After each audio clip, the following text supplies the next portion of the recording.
کله د انسان په زړه کې چې غمونه وي، ولې واده سره د سړي غمونه کم سي؟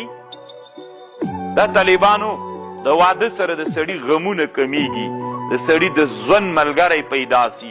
علت دا وي طالبانو، کله کله یوه خبره سړی دردوي، یوه خبره دې واورېدله زړه کې دې پاتې سوله، دا سړی دردوي. نو ښځه چې وکړي واده وکړي، دغه خبره چې دلته پاتې سي سړی دردوي. نو دا انسان چې د خپله خبر له ځانه وویستله بل سره شریکه کړه سپکېږي، هغه هم ترې سپکېږي. دا طالبانو تاسو تجربه وکړئ. کله دې چې یوه خبر واورېدله دردوي دی دردوي دی دردوي دی، خو چې چا سره دې شریکه کړله بیا هغه درد د زړه نه وځي. تاسو تجربه وکړئ. نو واده کې هم داسې وي.